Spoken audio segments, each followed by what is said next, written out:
আসসালামু আলাইকুম। এটিএন বাংলা সংবাদে সবাইকে স্বাগত জানাচ্ছি। আমি নাইম ফাথুম মুবিন। শুরুতেই বিআরবি কেবলস সংবাদ শিরোনাম। উচ্চ মাধ্যমিক পরীক্ষা শুরু, করোনা পরিস্থিতি খারাপ হলে আবারও শিক্ষা প্রতিষ্ঠান বন্ধ হতে পারে।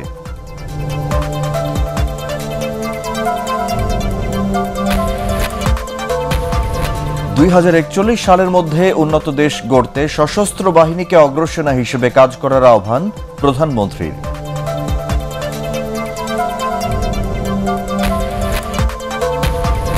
এবং ব্যাঙের ছাতার মতো গজিয়ে ওঠা আইপিটিভির লাইসেন্স দেবে না সরকার, জানালেন তথ্যমন্ত্রী।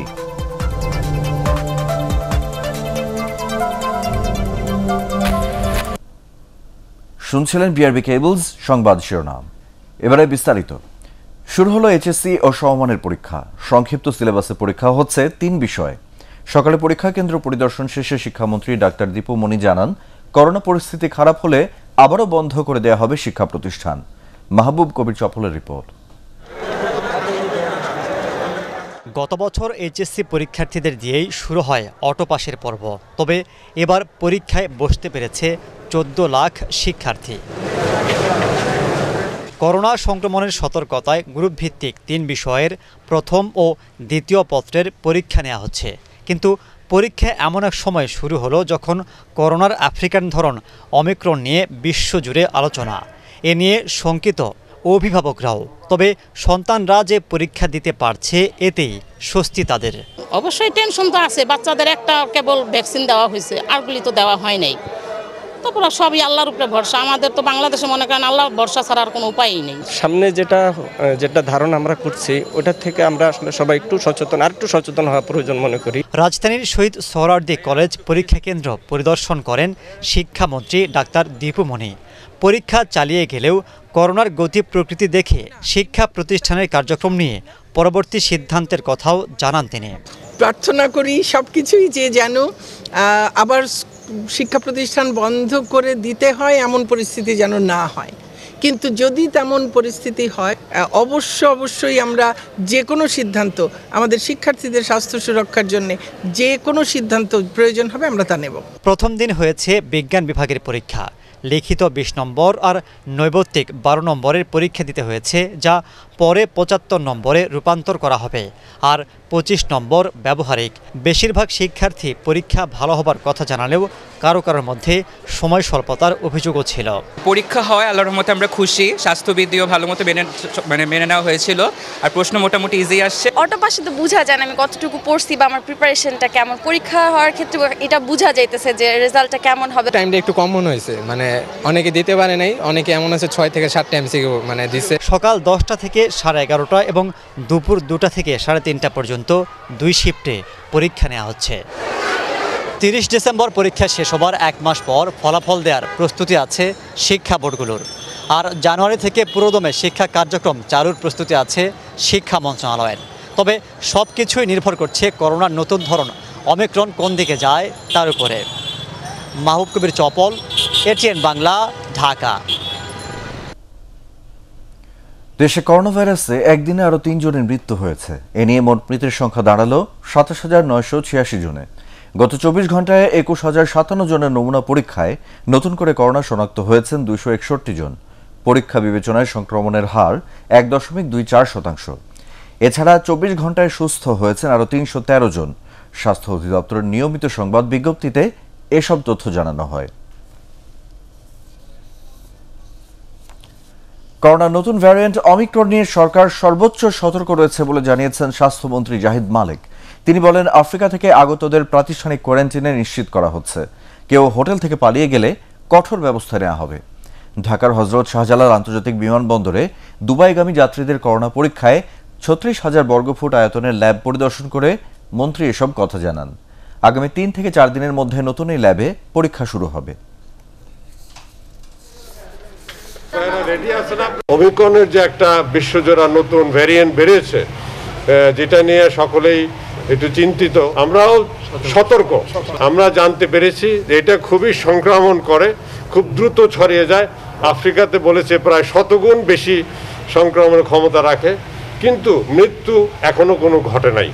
আমরা খবর পাইনি কোনো মৃত্যুর, এবং এই সংক্রমণ হলে পরেও তার লক্ষণগুলো মৃদু। পাবনার ভাঙ্গুড়ায় মালবাহী ট্রেনের বগি লাইনচ্যুত হওয়ায় দুই প্রান্তে আটকা পড়েছে 7টি যাত্রীবাহী ট্রেন। বন্ধ রয়েছে ঢাকার সঙ্গে উত্তর ও দক্ষিণাঞ্চলের ট্রেন চলাচল। বিকেল 4:45টার দিকে ভাঙ্গুড়া বড়াল ব্রিজ স্টেশনে এই লাইনচ্যুতির ঘটনা ঘটে। মালবাহী ট্রেনটি সিরাজগঞ্জ থেকে ঈশ্বরদী যাচ্ছিল।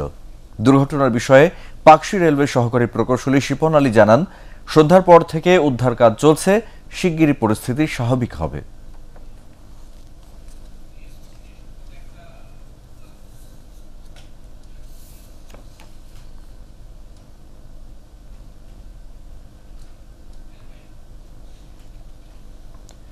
ঢাকার সাভারের আমিন বাজারে 6 ছাত্রকে ডাকাত সন্দেহে পিটিয়ে হত্যার ঘটনায় 13 জনকে মৃত্যুদণ্ড ও 19 জনকে যাবজ্জীবন কারাদণ্ড দিয়েছেন আদালত। অভিযোগ প্রমাণিত না হওয়ায় খালাস দেওয়া হয় 25 জনকে। 3 আসামির মৃত্যু হওয়ায় তাদের মামলা থেকে অব্যাহতি দেওয়া হয়েছে। ঢাকার দ্বিতীয় অতিরিক্ত জেলা ও দায়রা জজ আদালতের বিচারক ইসমত জাহান এ রায় দেন। হুমায়ুন চিশতির রিপোর্ট। মামলার অভিযোগ থেকে জানা যায়, 10 বছর আগে শবে বরাতের রাতে সাভারের আমিনবাজারে বরদেশি গ্রামের চরে ঘুরতে যান 7 বন্ধু। ডাকাত সন্দেহে তাদের মধ্যে 6 জনকে পিটিয়ে হত্যা করা হয়। গুরুতর আহত হলেও বেঁচে যান একজন। নিহতরা হলেন ম্যাপল লিফের এ লেভেলের ছাত্র শামস রহিম, মিরপুর সরকারি বাংলা কলেজের ছাত্র তহিদুর রহমান পলাশ, ইব্রাহিম খলিল, কামরুজ্জামান কান্ত, তেজগাঁ কলেজের ছাত্র টিপু সুলতান ও Bangladesh university of business and টেকনোলজির ছাত্র সিতাব জাবির মুনিব। ঘটনার পর আহত আল আমিন সহ নিহতদের বিরুদ্ধে ডাকাতির অভিযোগ এনে গ্রামবাসীর পক্ষে সাভার মডেল থানায় মামলা করেন বালু ব্যবসায়ী আব্দুল মালেক।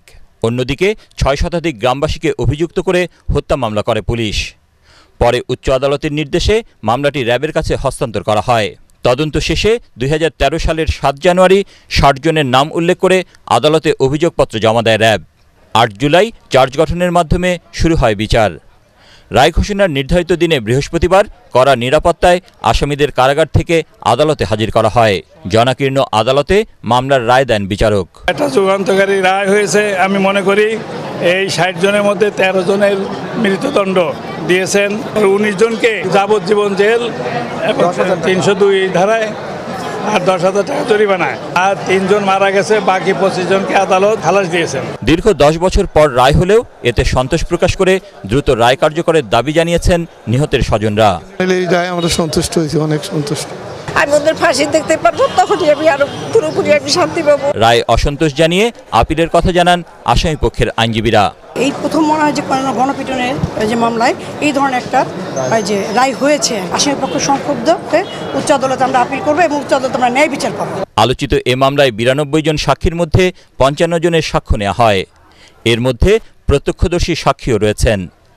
আসামিদের মধ্যে 14 জন আদালতে স্বীকারোক্তিমূলক জবানবন্দি দেন। হুমায়ুন চিশতি, এটিএন বাংলা, ঢাকা। 2041 সালের মধ্যে উন্নত সমৃদ্ধ দেশ গড়তে সশস্ত্র বাহিনীকে অগ্রসেনা হিসেবে কাজ করার আহ্বান জানিয়েছেন প্রধানমন্ত্রী শেখ হাসিনা। মিরপুর সেনানিবাসে ন্যাশনাল ডিফেন্স কোর্স ও আর্মড ফোর্সেস ওয়ার কোর্সের স্নাতকদের সনদ প্রদান অনুষ্ঠানে তিনি আহ্বান জানান। বিশ্বের সাথে তাল মিলিয়ে সশস্ত্র বাহিনীকে আধুনিক প্রযুক্তি ও সরঞ্জামে সমৃদ্ধ করা হচ্ছে বলে জানান প্রধানমন্ত্রী। আপেল মাহমুদের রিপোর্ট। রাজধানীর মিরপুর সেনানিবাসে ন্যাশনাল ডিফেন্স কোর্সে 27 জন বিদেশি সামরিক সদস্য সহ 88 জন ও আর্ম ফোর্সেস ওয়ার কোর্সে অংশ নেন 55 জন প্রশিক্ষণার্থী। ন্যাশনাল ডিফেন্স কলেজ থেকে স্নাতক ডিগ্রি অর্জনকারী এসব সদস্যদের সনদ প্রদান অনুষ্ঠানে গণভবন থেকে ভার্চুয়ালি যুক্ত হন প্রধানমন্ত্রী শেখ হাসিনা। স্নাতকদের সাফল্য কামনা করে তিনি বলেন, সশস্ত্র বাহিনীকে এগিয়ে নিতে সময়োপযোগী পরিকল্পনা বাস্তবায়ন করছে সরকার। বিশ্বের সাথে তাল মিলে যেন আমাদের সেনাবাহিনী চলতে পারে।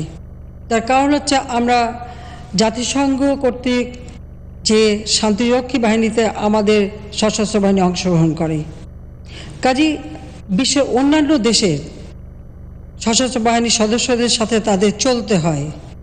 কাজে আধুনিক প্রযুক্তি এবং আধুনিক অস্ত্রশস্ত্র থেকে শুরু করে সকল ধরনের সরঞ্জামাদি সম্পর্কে আমাদের সশস্ত্র বাহিনী সব সময় তারা প্রশিক্ষিত হবে এবং জ্ঞান লাভ করবে। সেটাই আমার চেষ্টা, যেন কারোর কাছ থেকে আমরা পিছিয়ে না থাকি। আগামী প্রজন্ম যেন উন্নত জীবন পায়, সেজন্য অগ্রসেনা হিসেবে 3 বাহিনীকে কাজ করার আহ্বান জানান সরকার প্রধান। আমি দেশপ্রেমে উদ্বুদ্ধ হয়ে আমাদের সশস্ত্র বাহিনীর সদস্যদের এটুকুই বলবো যে আমার 41-এর যে প্রেক্ষিত পরিকল্পনা বাস্তবায়ন তারই অগ্রসেনা হিসেবে আপনারা কাজ করে যাবেন আমি আশা করি। আর 2071 সালে আমাদের স্বাধীনতার শতবর্ষ পূর্তি হবে, সেটাও আমাদের মাথায় রেখে এগিয়ে যেতে হবে। উন্নয়নশীল দেশ হিসেবে যে কোনো চ্যালেঞ্জ মোকাবেলায় বাংলাদেশ প্রস্তুত বলেও জানান প্রধানমন্ত্রী শেখ হাসিনা। আপিল মাহমুদ, এটিএন বাংলা, ঢাকা। ক্ষমতা হারানোর ভয়ে সরকার বেগম খালেদা জিয়ার সুচিকিৎসায় বিদেশে যাওয়ার অনুমতি দিচ্ছে না বলে অভিযোগ করেছেন বিএনপি মহাসচিব মির্জা ফখরুল ইসলাম আলমগীর। জাতীয় প্রেসক্লাবের সামনে জাতীয়তাবাদী মুক্তিযোদ্ধা দলের প্রতিবাদী মানববন্ধনে তিনি এ অভিযোগ করেন। ৭১-এ পাক হানাদারদের হাতে খালেদা জিয়া আটক হয়েছিলেন জানিয়ে মির্জা ফখরুল বলেন, বিজয়ের মাসে এবার ফ্যাসিবাদীদের হাতে বন্দী তিনি। খালেদা জিয়ার মুক্তি ও বিদেশে উন্নত চিকিৎসার দাবিতে আয়োজিত এই মানববন্ধনে মির্জা ফখরুল অভিযোগ করেন, 2018 সালের মতো আবারও অবৈধভাবে ক্ষমতায় থাকতে একদলীয় শাসন কায়েম করছে সরকার। বিলম্বে কোনো কাল বিলম্ব না করে দেশনেত্রী বেগম খালেদা জিয়াকে মুক্তি দিয়ে তার চিকিৎসার জন্য তাকে বিদেশে প্রেরণ করুন, অন্যথায় আপনারাই এর জন্য সর্বাংশে দায়ী থাকবেন এবং এই ফ্যাসিবাদী সরকারকে বাধ্য করব পদত্যাগ করে সত্যিকার অর্থে একটি নির্দলীয় সরকারের অধীনে নির্বাচন দিয়ে জনগণের পার্লামেন্ট, জনগণের সরকার গঠন করবার জন্য। আজকে এটাই হোক আমাদের শপথ। আইন ও আদালতের প্রতি আস্থা নেই বলে বেগম খালেদা জিয়ার বিদেশে যাওয়ার প্রতিবন্ধকতা নিয়ে বিএনপি নেতারা সরকারকে দায়ী করছে বলে মন্তব্য করেছেন আওয়ামী লীগ সাধারণ সম্পাদক ওবায়দুল কাদের। তার ভাষায়, বিএনপি মহাসচিব মির্জা ফখরুলের বক্তব্য অনুযায়ী বর্তমান সরকার যদি অবৈধ হয় তাহলে সেই সরকারের কাছে কোনো দাবি করা অনর্থক। রাজধানীর বাসভবনের নিয়মিত ব্রিফিংয়ে এসব কথা বলেন ওবায়দুল কাদের। এ সময় শিক্ষার্থীদের কাছ থেকে ঢাকা সিটির বেসরকারি পরিবহনগুলোকে অর্ধেক ভাড়া নেয়ার কথা আবারও বলেন তিনি। আইন আদালতের প্রতি আস্থা নেই বলে বিএনপি নেতারা বলেন বেগম জিয়ার বিদেশে যাওয়ায় আইন কোনো বাধা নয়। এ বক্তব্যের মাধ্যমে প্রমাণিত হয়েছে বিএনপি আইন আদালতের কোনো তোয়াক্কা করে না। আর এই সরকার অবৈধই বা কি করে হয়? সংসদে তো আপনাদেরও বৈধভাবে প্রতিনিধিত্ব রয়েছে। ব্যাঙের ছাতার মতো যত্রতত্র আইপিটিভি লাইসেন্স দেবে না সরকার বলে জানিয়েছেন তথ্য ও সম্প্রচার মন্ত্রী ডক্টর হাসান মাহমুদ। শর্ত ভঙ্গ করে মোবাইল অপারেটর কোম্পানিগুলো ওটিটি প্ল্যাটফর্ম ব্যবহার করছে কিনা তাও খতিয়ে দেখা হবে বলে জানান তিনি। সচিবালয় তথ্য ও সম্প্রচার মন্ত্রীর সাথে বৈঠক করেন association of TV channel owners অ্যাটকোর প্রতিনিধিরা। এ সময় আইপিটিভি নিয়ে উদ্বেগ জানান সংগঠনের সিনিয়র সহ সভাপতি ইকবাল সোবহান চৌধুরী। শফিকুল ইসলাম শাইমের রিপোর্ট। সম্প্রতি দেশে 14টি আইপিটিভির অনুমোদন দিয়েছে সরকার, তবে শর্ত অনুযায়ী এসব আইপিটিভি সংবাদ প্রচার করতে পারবে না। আইপিটিভি যাতে স্যাটেলাইট টেলিভিশন চ্যানেলের বিকল্প না হয় সে বিষয়ে তথ্য ও সম্প্রচার মন্ত্রীর সহযোগিতা চান বেসরকারি টিভি চ্যানেল মালিকদের সংগঠন অ্যাটকো।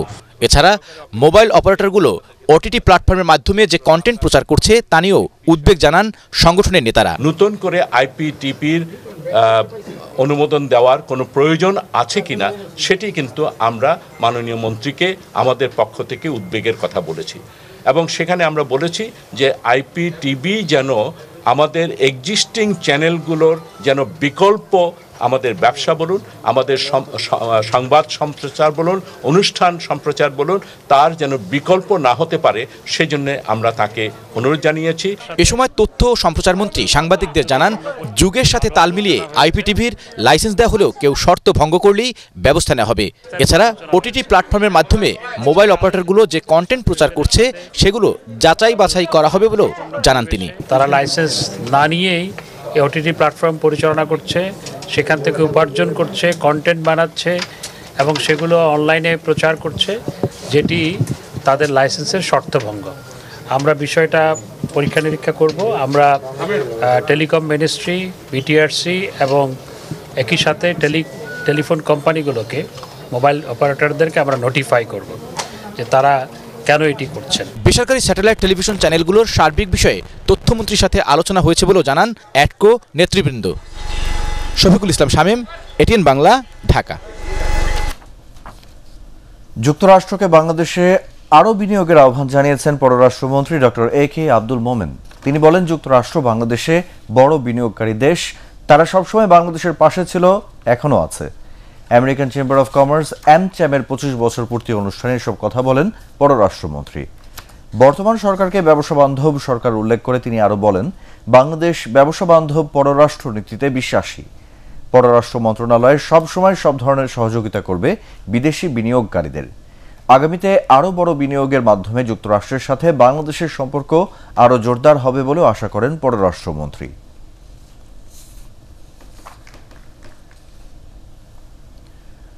16 ডিসেম্বর মহান বিজয় দিবস ও বঙ্গবন্ধুর জন্মশতবার্ষিকী উদযাপন অনুষ্ঠানে করোনা নেগেটিভ সনদ ছাড়া কেউ অনুষ্ঠান স্থলে প্রবেশ করতে পারবে না বলে জানিয়েছেন স্বরাষ্ট্রমন্ত্রী আসাদুজ্জামান খান কামাল। সচিবালয়ে এ উপলক্ষে নিরাপত্তা সংক্রান্ত বৈঠক শেষে সাংবাদিকদের জানান, দুদিনের রাষ্ট্রীয় অনুষ্ঠানে বিভিন্ন দেশের রাষ্ট্রপ্রধান বিদেশি অতিথিদের নিরাপত্তা সহ সার্বিক বিষয়ে প্রস্তুতি নিতে সব ধরনের নির্দেশনা দেওয়া হয়েছে। বিজয় দিবসের সব অনুষ্ঠান নির্বিঘ্নে পালনে সব ধরনের প্রস্তুতি রয়েছে বলেও উল্লেখ করেন তিনি। আমাদের এই অভিজ্ঞতার আলোকে আমরা সবকিছুই নিরাপদে আমরা করতে পারবো। আমাদের এখন পর্যন্ত আমরা যা শুনেছি, আমাদের সব ধরনের প্রস্তুতি আমাদের রয়েছে। পার্বত্য শান্তি চুক্তির 2 যুগ পূর্তি আজ। শান্তি প্রতিষ্ঠার জন্য ঐতিহাসিক এই চুক্তি হলেও এখনো স্বস্তি ফেরেনি পাহাড়ে। রাষ্ট্রীয় সুযোগ সুবিধা ও শিক্ষার হার বৃদ্ধি সহ পাহাড়িদের জীবনযাত্রায় উল্লেখযোগ্য পরিবর্তন হলেও ভূমি বিরোধ সহ চুক্তির অনেক বিষয় বাস্তবায়ন না হওয়ার অভিযোগ পাহাড়িদের। এদিকে আঞ্চলিক ও রাজনৈতিক দলগুলোর অভ্যন্তরীণ সংঘাতে অশান্ত পাহাড়ে এই সময় প্রাণ হারিয়েছেন অনেকে। প্রতিনিধিদের তথ্যচিত্রের ভিত্তিতে রিপোর্ট করছেন রোকসানা ইভা। আওয়ামী লীগ সরকারের সাথে 1997 সালের 2 ডিসেম্বর জনসংহতি সমিতির মধ্যে ঐতিহাসিক পার্বত্য শান্তি চুক্তি সম্পাদিত হয়। গত 2 যুগে চুক্তি বাস্তবায়নে উল্লেখযোগ্য অগ্রগতি হলেও শান্তিবাহিনীর আদলে পাহাড়ি সশস্ত্র 4টি সক্রিয় গ্রুপের সদস্যরা প্রতিনিয়ত খুন, ধর্ষণ, অপহরণ ও চাঁদাবাজির মতো অপরাধের পাশাপাশি আধিপত্য বিস্তারের দ্বন্দ্বে জড়িয়ে পড়েছে। শুধু পার্বত্য জেলা বান্দরবানেই গত 5 বছরে নিহত হয়েছেন আঞ্চলিক রাজনৈতিক দল ও আওয়ামী লীগের 25 জন নেতাকর্মী। এ নিয়ে ক্ষোভ রয়েছে রাজনৈতিক নেতৃবৃন্দের মধ্যে। দীর্ঘ 24 বছরেও চুক্তির পরিপূর্ণ বাস্তবায়ন না করায় আমরা হতাশ। উভয়ের আলোচনার মধ্যে দিয়ে শান্তি চুক্তি পূর্ণাঙ্গ বাস্তবায়ন হয়, তাহলে পাহাড়ের মানুষ উপকৃত হবে, কর্মসংস্থান বাঁচবে। অন্যদিকে সরকার দলের নেতাকর্মীদের টার্গেট করে অশান্ত পরিস্থিতি সৃষ্টির অপচেষ্টা চলছে বলছেন আওয়ামী লীগ নেতারা। অনেকাংশে ধারা আমরা ইতিমধ্যে বাস্তবায়িত হয়েছে, আর কিছু যেটা ধারা আছে সেটাও বাস্তবায়নাধীন, সেটা প্রক্রিয়ার মধ্যে আছে। এদিকে পাহাড়ের দুর্গম এলাকাগুলোতে উন্নয়নের ছোঁয়া লাগলেও এত বছরেও চুক্তি পূর্ণাঙ্গ বাস্তবায়িত না হওয়ায় পাহাড়ের মানুষের মাঝে ক্ষোভ রয়েছে বলে জানান পার্বত্য চট্টগ্রাম নাগরিক কমিটির সভাপতি। যারা সেখানে প্রতিনিধি থাকবেন তারা সরাসরি নির্বাচিত হবেন, জনমতের দ্বারা তার প্রত্যক্ষ ভোটে নির্বাচিত হবেন। কিন্তু আজকে দেখা যাচ্ছে 24 বছর পূর্তি হচ্ছে, এখনো পর্যন্ত নির্বাচন এখানে হয়নি। করোনা পরিস্থিতির কারণে শান্তি চুক্তি বাস্তবায়ন বাধাগ্রস্ত হয়েছে বলে মত রাঙামাটির সংসদ সদস্য দীপঙ্কর তালুকদারের। শান্তি চুক্তি স্বাক্ষর করে দুই পক্ষের ভিতরে যে একটা দূরত্ব সৃষ্টি হয়েছে, সন্দেহ সৃষ্টি হয়েছে, এটা শান্তি চুক্তি বাস্তবায়নের পক্ষে সবচেয়ে বড় অন্তরায়। এ অবস্থায় পার্বত্য শান্তি চুক্তি বাস্তবায়নে সরকার ও জনসংহতি সমিতি দুপক্ষের কার্যকর পদক্ষেপের আশায় রয়েছেন পাহাড়ের শান্তিকামী মানুষ। রোকসানা ইভা, ATN বাংলা। ক্ষুদ্র ও মাঝারি শিল্প উদ্যোক্তাদের উৎপাদিত পণ্যের প্রসার এবং স্থানীয় ও আন্তর্জাতিক বাজার সম্প্রসারণে নবম জাতীয় SME মেলা আয়োজন করা হচ্ছে বলে জানিয়েছেন শিল্পমন্ত্রী নুরুল মজিদ মাহমুদ হুমায়ুন। তিনি জানান, জাতীয় আয়ে অবদান রাখা এই খাতের প্রসারে কাজ করছে সরকার। সংবাদ সম্মেলনে শিল্পমন্ত্রী বলেন, করোনা পরিস্থিতি বিবেচনায় মেলা নিয়ে তাৎক্ষণিক সিদ্ধান্ত নেওয়া হবে। এ সময় জানানো হয়, আগামী রোববার থেকে 8 দিনের SME পণ্য মেলা শুরু হবে বঙ্গবন্ধু আন্তর্জাতিক সম্মেলন কেন্দ্রে। এবারের মেলায় সারা দেশ থেকে 311 জন SME উদ্যোক্তা অংশ নেবেন। তাদের মধ্যে 60 ভাগই নারী উদ্যোক্তা। মেলা আয়োজন, প্রসার, বিক্রয় এবং স্থানীয় আন্তর্জাতিক পর্যায়ে বাজার সম্প্রসারণ। আজকে বাংলাদেশ ব্যাংকের কমপ্লিট নির্দেশনা বিশেষ করে SME-কে প্রায়োরিটি দেওয়ার জন্য এবং শিল্প মন্ত্রণালয় সহ আমাদের যারা বিসিক আছে, উই আর ওয়ার্কিং, এবং এই কোভিডকালীন সময় যে প্রণোদনাগুলি যাতে সঠিক জায়গায় সঠিকভাবে সেই প্রণোদনা পৌঁছে এবং নির্বিঘ্নে তারা সেটাকে পেতে পারে। সেই জন্য কিন্তু আমাদের অনেকগুলি স্টেপ আমরা কার্যক্রম ইতিমধ্যে নিয়েছি। জাতির পিতা বঙ্গবন্ধু শেখ মুজিবুর রহমানের মুরাল স্থাপন নিয়ে বিতর্কিত মন্তব্যকারী রাজশাহীর কাটাখালী পৌর মেয়র আব্বাস আলীকে কারাগারে পাঠিয়েছে আদালত। একই সঙ্গে পুলিশের চাওয়া 10 দিনের রিমান্ড ও তার জামিন আবেদনের শুনানির দিন 5 ডিসেম্বর ধার্য করা হয়েছে। সকালে মহানগর ম্যাজিস্ট্রেট আদালত 2 এর বিচারক শঙ্কর কুমার তাকে কারাগারে পাঠানোর আদেশ দিয়ে শুনানির দিন ধার্য করেন। এর আগে সকালে ডিজিটাল নিরাপত্তা আইনে গ্রেপ্তার আব্বাস আলীকে 10 দিনের রিমান্ড আবেদন জানিয়ে বোয়ালিয়া মডেল থানা পুলিশ আদালতে পাঠায়। বুধবার ভোরে রাজশাহী মহানগর স্বেচ্ছাসেবক লীগ সভাপতি ও রাসিকের 13 নম্বর কাউন্সিলর আব্দুল মোমিনের দায়ের করা মামলায় রাজধানীর ইশাখা হোটেল থেকে তাকে গ্রেপ্তার করে র্যাব। মুজিব বর্ষ ও স্বাধীনতার সুবর্ণ জয়ন্তী উপলক্ষে উদ্বোধন করা হয়েছে বাংলাদেশ আনসার ও গ্রাম প্রতিরক্ষা বাহিনীর সাইক্লিং দলের পঞ্চগড় থেকে কক্সবাজার শোভাযাত্রা। অনুষ্ঠানের প্রধান অতিথি ছিলেন আনসার ও গ্রাম প্রতিরক্ষা বাহিনীর মহাপরিচালক মেজর জেনারেল বিজানুর রহমান শামীম। বিশেষ অতিথি ছিলেন বাহিনীর অতিরিক্ত মহাপরিচালক ব্রিগেডিয়ার জেনারেল খন্দকার ফরিদ হাসান। শোভাযাত্রাটি বিভিন্ন জেলা অতিক্রম করে আগামী 6 ডিসেম্বর টুঙ্গিপাড়ায় বঙ্গবন্ধুর সমাধিতে শ্রদ্ধা নিবেদন করবে। পরে গোপালগঞ্জ থেকে পুনরায় যাত্রা শুরু করে আগামী 12 ডিসেম্বর কক্সবাজার জেলায় গিয়ে শেষ হবে শোভাযাত্রা। স্বাধীনতার সুবর্ণ জয়ন্তী উপলক্ষে সারা দেশে পতাকা র্যালি করে আনসার ও গ্রাম প্রতিরক্ষা বাহিনী। এবারে আল আরাফা ইসলামী ব্যাংক অর্থ সংবাদ।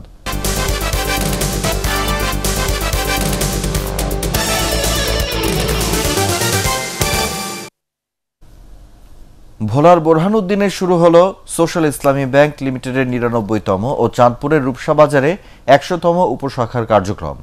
ভার্চুয়াল এক অনুষ্ঠানে প্রধান কার্যালয় থেকে ব্যাংকের ব্যবস্থাপনা পরিচালক ও প্রধান নির্বাহী কাজী ওসমান আলী প্রধান অতিথি হিসেবে উপশাখা দুটি উদ্বোধন করেন।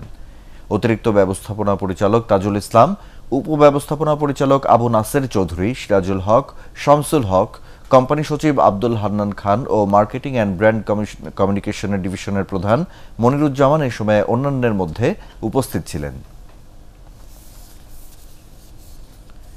এবারে আন্তর্জাতিক সংবাদ।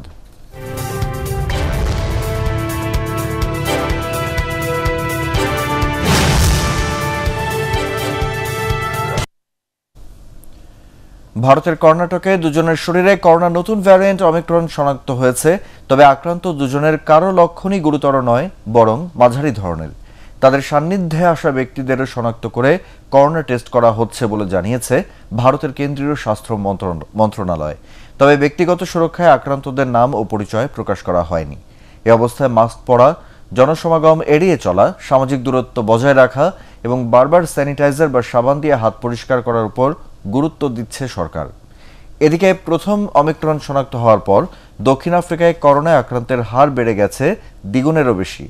গত 24 ঘন্টায় সেখানে আক্রান্ত হয়েছে প্রায় 8,500, আগের দিন যা ছিল 4,300। ঢাকা বিশ্ববিদ্যালয়ে শুরু হলো পটুয়া কামরুল হাসানের দুদিন ব্যাপী জন্মশতবর্ষ 2021। চারুকলা প্রাঙ্গণে অনুষ্ঠান উদ্বোধন করেন ঢাকা বিশ্ববিদ্যালয়ের উপাচার্য অধ্যাপক ডক্টর আক্তারুজ্জামান। পরে হয় চিত্রাঙ্কন প্রতিযোগিতা। এছাড়া ঢাকা বিশ্ববিদ্যালয়ে পটুয়া কামরুল হাসান ডিজাইন ল্যাবের নামফলক উন্মোচন করেন উপাচার্য। চারুকলা অনুষদের ডিন শিল্পী অধ্যাপক নিসার হোসেন ও গ্রাফিক ডিজাইন বিভাগের চেয়ারম্যান শিল্পী ইসরাফিল রতন অনুষ্ঠানে অন্যান্যদের মধ্যে উপস্থিত ছিলেন। অনুষ্ঠান সঞ্চালনায় ছিলেন শিল্পী সঞ্জিত দাস অপু।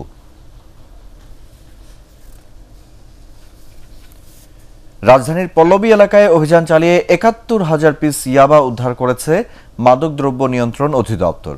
এ ঘটনায় 2 মহিলা সহ 3 জনকে আটক করা হয়েছে। সোমবার রাতে পল্লবীতে একটি গাড়িতে তল্লাশি করে ইয়াবার এ চালান পাওয়া যায়। গ্রেপ্তারকৃতদের বিরুদ্ধে মাদকদ্রব্য নিয়ন্ত্রণ আইনে পল্লবী থানায় মামলা করা হয়েছে। রাজধানীর গ্যান্ডারিয়ায় সংবাদ সম্মেলনে অধিদপ্তরের কর্মকর্তারা এসব তথ্য জানান। পদার্থ বিজ্ঞান পরীক্ষার মাধ্যমে বাহরাইনেও শুরু হয়েছে প্রবাসী বাংলাদেশি পরীক্ষার্থীদের উচ্চ মাধ্যমিক পরীক্ষা। ঢাকা শিক্ষা বোর্ডের অধীনে বাংলাদেশ স্কুল বাহরাইনের মোট ৪৮ জন এ পরীক্ষায় অংশগ্রহণ করছেন। এর মধ্যে বিজ্ঞান বিভাগ থেকে ১৯ জন ও ব্যবসায় শিক্ষা শাখা থেকে ২৯ জন। প্রথম দিন শুধুমাত্র বিজ্ঞান বিভাগের পরীক্ষা অনুষ্ঠিত হয়। বাংলাদেশ দূতাবাসের তত্ত্বাবধানে অনুষ্ঠিত পরীক্ষার প্রথম দিনে কেন্দ্র পরিদর্শন করেন বাহরাইনে নিযুক্ত রাষ্ট্রদূত doctor Mohammad Nazrul Islam, labour councillor Sheikh Mohammad Tauhidul ইসলাম, স্কুল পরিচালনা পর্ষদের সভাপতি মোহাম্মদ মুইজ চৌধুরী ও ভারপ্রাপ্ত অধ্যক্ষ শাহিদা বেগম। এবারে সন্ধানী লাইফ ইন্স্যুরেন্স বাণিজ্য সংবাদ।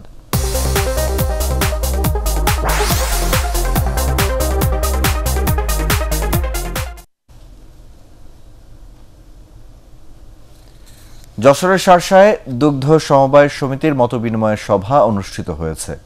বিকেলে শার্শা দুগ্ধ কারখানা এলাকায় বাংলাদেশ দুগ্ধ উৎপাদনকারী সমবায় ইউনিয়ন লিমিটেডের আয়োজনে অনুষ্ঠানে প্রধান অতিথি ছিলেন মিল্ক ইউনিয়নের চেয়ারম্যান শেখ নাদির হোসেন লিপু। খুলনা বিভাগীয় মিল্ক ইউনিয়নের চেয়ারম্যান তপন কুমার ঘোষের সভাপতিত্বে সভায় আরিফিন প্যাটেল, শেখ ফখরুল ইসলাম ও রফিকুল ইসলাম অন্যান্যদের মধ্যে উপস্থিত ছিলেন। অনুষ্ঠানে জেলার শার্শা, ঝিকরগাছা ও অভয়নগর উপজেলার শতাধিক দুগ্ধ খামারি অংশগ্রহণ করেন।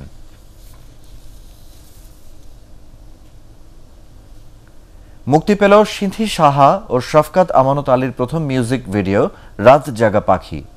স্কয়ার টয়লেট্রিজ লিমিটেডের ব্র্যান্ড মেরিল নিবেদিত ইন্দ্রদীপ দাশগুপ্তের কথা ও সুরে জনপ্রিয় সঙ্গীত শিল্পী সিঁথি সাহা ও আন্তর্জাতিক খ্যাতিসম্পন্ন সঙ্গীত শিল্পী শফকাত আমানত আলীর প্রথম মিউজিক ভিডিও রাত জাগা পাখি।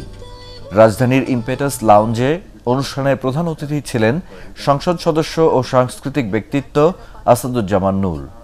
বিশেষ অতিথি ছিলেন স্কয়ার গ্রুপের চেয়ারম্যান স্যামুয়েল এস চৌধুরী, সঙ্গীত শিল্পী বাপ্পা মজুমদার, হাবিব ওয়াহিদ, চিত্রনায়ক সিয়াম আহমেদ এ সময় অন্যান্যদের মধ্যে উপস্থিত ছিলেন।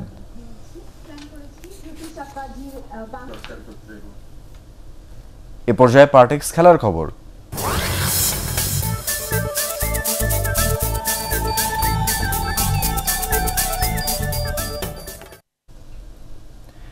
মিরপুরে সিরিজের দ্বিতীয় ও শেষ টেস্টের জন্য অনুশীলন করেছে বাংলাদেশ ও পাকিস্তান ক্রিকেট দল।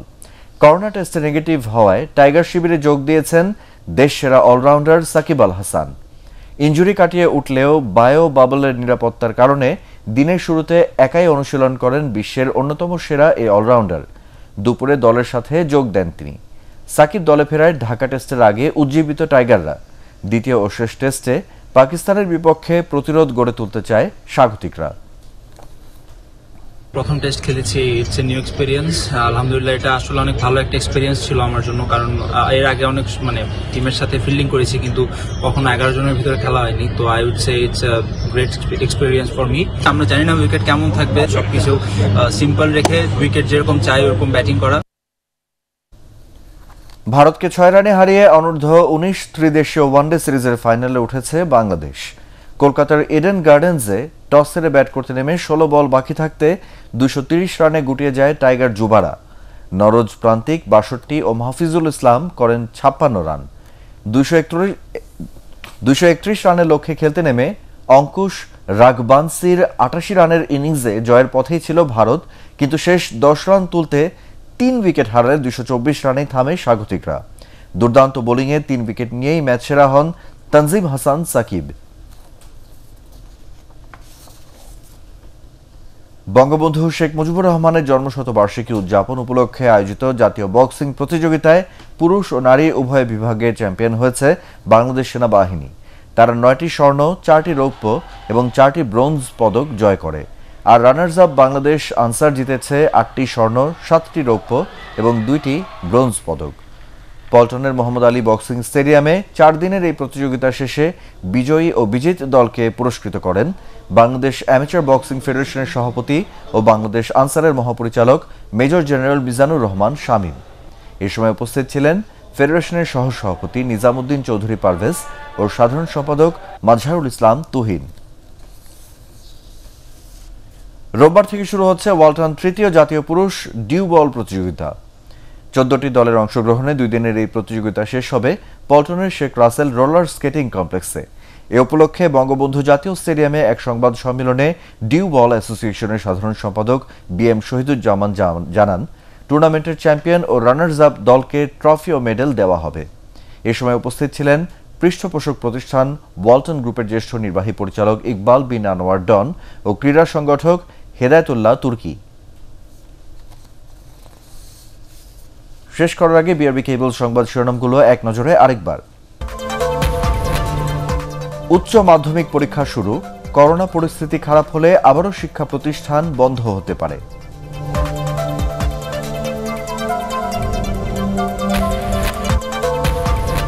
$2041 সালের মধ্যে উন্নত দেশ গড়তে সশস্ত্র বাহিনীকে অগ্রসেনা হিসেবে কাজ করার আহ্বান প্রধানমন্ত্রীর।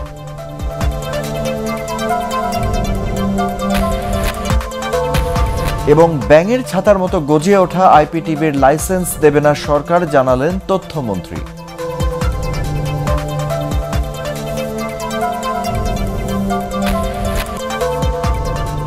পরবর্তী সংবাদ দেখার আমন্ত্রণ জানিয়ে এখনকার মতো শেষ করছি। করোনা ভাইরাস থেকে নিজেকে সুরক্ষিত রাখতে মাস্ক পরুন, বারবার হাত পরিষ্কার করুন। এটিএন বাংলা সংবাদ ইউটিউবে দেখতে ব্রাউজ করুন youtube/ATN Bangla News। ধন্যবাদ।